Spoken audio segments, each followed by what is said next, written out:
जब राम जी का वनगमन हुआ, भरत जी महाराज चित्रकूट गए भगवान को मनाने के लिए।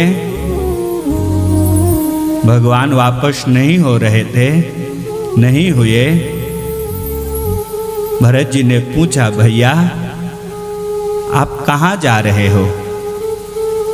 आपके वन गमन में मेरी सहमति बिल्कुल भी नहीं है, और यदि मेरी सहमति हो तो जो पाप गौ माता का वध करने में लगता है वो पाप भरत को लग जाए, जो पाप गुरु हत्या का लगता है वो पाप मुझे लग जाए।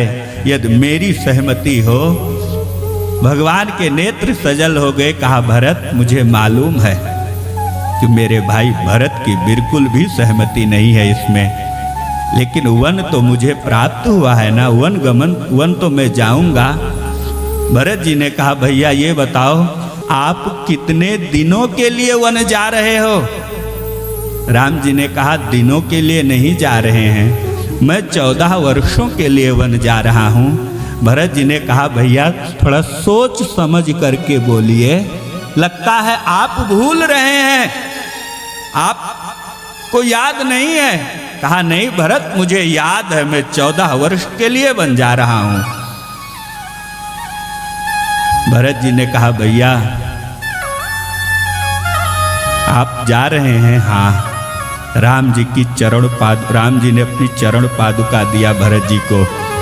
तब भरत जी ने जो बात कही थी, प्यारे, यदि 14 वर्ष से एक दिन भी अधिक हो जाएगा, अयोध्या के सारे लोग आपको जीवित मिल सकते हैं, लेकिन आपके वियोग में ये भरत अपने प्राणों की रक्षा नहीं कर पाएगा। आपके वियोग में ये भरत अपने प्राण को रोक नहीं पाएगा। भगवान ने कहा, भरत तुम चिंता मत करो, मैं 14 वर्ष पूर्ण होते ही अयोध्या वापस आ जाऊंगा।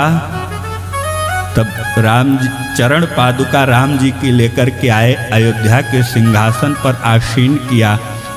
प्यारे क्या वो समय था, 14 वर्ष तक केवल राम जी की चरण पादुका ने अयोध्या के राज्य का संचालन किया, खड़ाऊ ने संचालन किया। प्यारे भरत जी नंदी ग्राम में जाकर के गुफा बना करके, आज भी वो गुफा है, वहीं तपस्या करते रहे, जमीन के नीचे गड्ढा खोद करके। क्यों?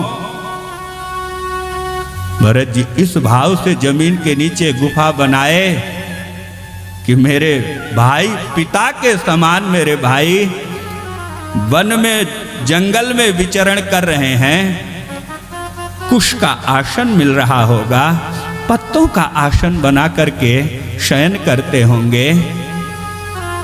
मैं उनसे छोटा हूं, मैं अपने भाई के बराबर बैठने का अधिकारी नहीं हूं।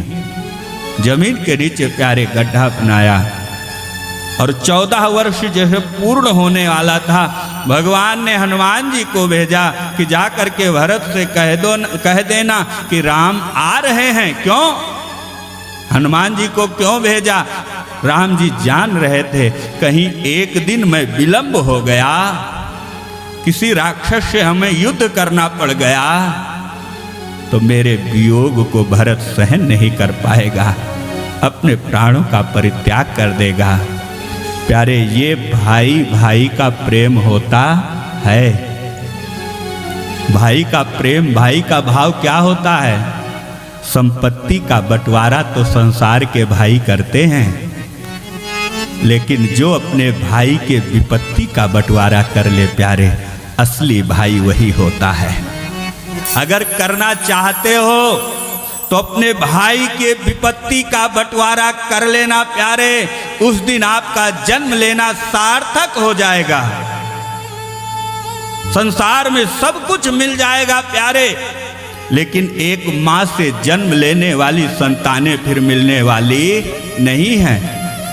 आज देखने को मिलता है एक भाई दूसरे भाई से बात नहीं कर रहा है, वर्षों बीत जाते हैं, परिवार में एक भाई दूसरे भाई से क्यों नहीं बात कर रहा है? थोड़ी सी मामूली सी संपत्ति को लेकर के और यहां लिखा मिले न जगत सहोदर भ्राता। वो भाई वो बहन संसार में पुनः फिर मिलने वाली नहीं है प्यारे। इसलिए यदि आपको भाई बहन प्राप्त हैं तो प्रेम पूर्वक रहने का प्रयास करो। कोई किसी से मन मुटाव मत रखो।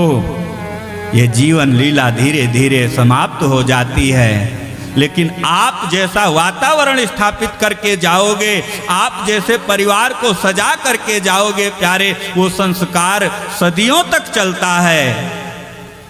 तो भगवान हर चरित्र पर हम लोगों को समझाते हैं, बताते हैं कि आपको जीवन यापन कैसे करना है। जो भाव भरत जी का था कि अयोध्या के सारे लोग आपको जीवित मिल जाएंगे, लेकिन भरत अपने प्राणों की रक्षा नहीं कर पाएगा। हे प्रभु, यदि आप एक दिन भी विलंब हो गए